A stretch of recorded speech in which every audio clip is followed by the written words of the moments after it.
With the latest news from Bucks County, this is the Courier Times Update with Rachel Canelli. Good afternoon, everyone. I'm Rachel Canelli reporting from the Courier Times newsroom with your news update on this Wednesday, February 13th.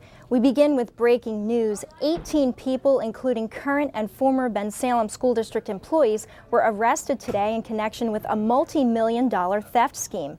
Court records say the district lost at least $500,000 to $1 million over a 10-year period starting in 2002. Reporter Joe Chevalier and photographer Bill Frazier were on the scene of a press conference and the arraignments of the defendants. After a lengthy district and police investigation, they're being accused of doctoring timesheets and stealing district property. Sources say a former business manager is among those being charged. We'll have more on those arrests at buckscountycouriertimes.com. The suspected driver in that fatal hit-and-run accident in Bensalem has turned himself into police. Mario Rodriguez Morales is being charged with involuntary manslaughter and accidents involving death or personal injury. That's a third-degree felony. The accident killed 71-year-old Madanago Baklavachalu as he was walking to the bus stop for work on the shoulder of Knights Road near Dunksferry Road. He was pronounced dead at the scene. Surveillance video captured the accident. Reporter Joe Chevalier and photographer Bill Frazier also have more on that story on our website. Bristol Township School District's $152 million plan to replace 9 aging elementary schools with 3 new ones has some residents asking where they're going to get the money.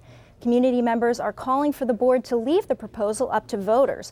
Reporter Danny Adler was there and captured the reaction as the public was told there's no plan for a referendum. No class trips. One time we had no paper in our buildings. We couldn't pave our schools. We weren't able to do a lot of stuff because we had no money. I sat through many budget meetings for the last 10 years, and the underlying costs were, we don't have money. We don't have money. We don't have money. And then I came to a meeting when this was all unfolded, and all of a sudden we are going to borrow $100 million.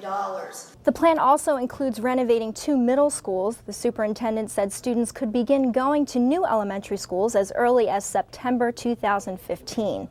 Former District Judge H. Warren Hogeland has pleaded guilty in federal court to taking part in a Philadelphia traffic court ticket-fixing scheme.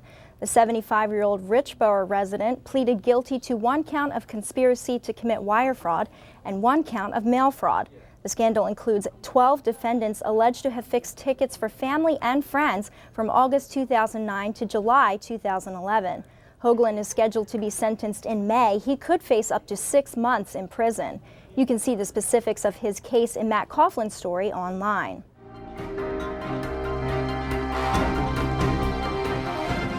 We'll be seeing rain and snow again today. It's mostly cloudy now with a high near 45. The rain will arrive this afternoon and turn into snow tonight. There will be a low of 31. We could see 2 to 4 inches, but the precipitation will end overnight. That could make for a messy morning commute, though, so you might want to give yourself extra time and take precaution on the roads. And with some cold nights coming up, a local homeless outreach program needs your help. Advocates for the Homeless and Those in Need is looking for residents to cover overnight shifts on winter nights. The group provides warm shelter to the homeless at area churches each month. You can find out more in Jim McGinnis' story at buckscountycouriertimes.com. A Bensalem woman is looking for her 35-year-old son who went missing 2 weeks ago.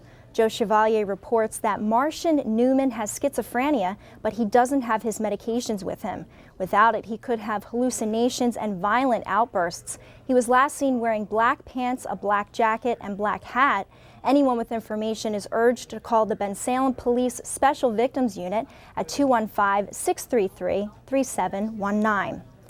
Lower Makefield residents have started a petition to save Patterson Farm. They're trying to convince town officials to avoid selling a parcel of the farm to a husband and wife veterinary team and renting out another part to a year-round greenhouse operator. Supervisors have said they're trying to do what's right for the township.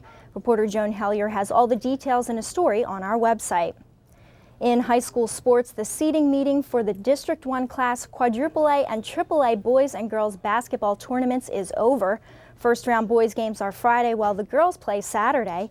Our reporter Jen Wielgus takes a look at the key matchups. In Class 4A boys, Abington, Hatboro Horsham, Council Rock North, Souderton, and CB South all got first-round home games, while Bensalem, Pennsbury, and Truman will go on the road. Abington, which won the SOL national title, was the top-seeded team in this area in Class 4A. The 5th-seeded Ghost will play host to 28th seed Oxford in the first round. The big boys matchup in this area is 11th-seeded Souderton playing host to 22nd seed Pennsbury. Souderton shared the SOL Continental title with Hatboro Horsham this season, while Pennsbury tied for 3rd in the SOL National with Bensalem. In Class 3A, Holy Ghost Prep earned the top seed and will play host to 8th-seeded Octorara on February 23rd. In Class 4A girls, Neshaminy grabbed the number 4 seed after claiming the SOL National Championship last week.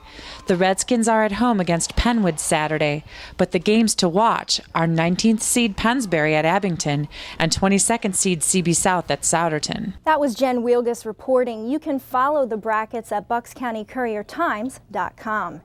Is Michael Vick returning as quarterback for the Eagles good news? Sports writer Ed Kratz makes the argument in a story on our website that re-signing Vick doesn't make much sense, at least right now. But head coach Chip Kelly explained his reasoning during a press conference. You know, there's an open competition. Michael knows that. Nick knows that. You know, Nick knew every step of the way what we were doing.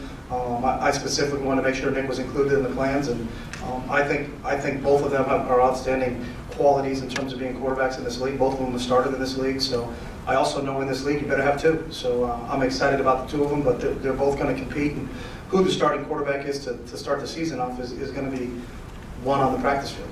In terms of Michael, we looked at everything, but I look at his skill set first and foremost, and what he can do and how he can throw the football, how he can beat people with his feet. There's a lot of different factors he has, and then you also have to look at what the landscape is out there for other quarterbacks. And you know, I guess the best way I can put this is I agree with you in terms of that there is a change of scenery going on here, but for Michael Vick, there's a change of scenery, but not a change of address. Sports reporter Tom Rimbeck has video of the full press conference online.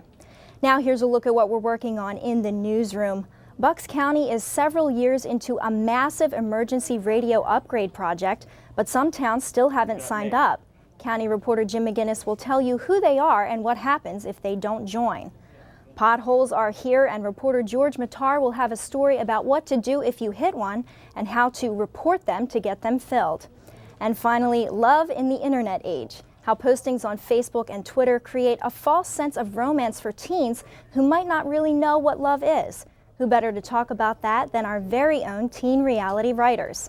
You can find all of these stories and the latest local news at buckscountycouriertimes.com. I'm Rachel Canelli. Thanks for watching and have a great day. More than 1 million meals have been served here at the Bucks County Emergency Homeless Shelter. Like any other home, this kitchen is the heart of this shelter, and it's in desperate need of some long overdue TLC.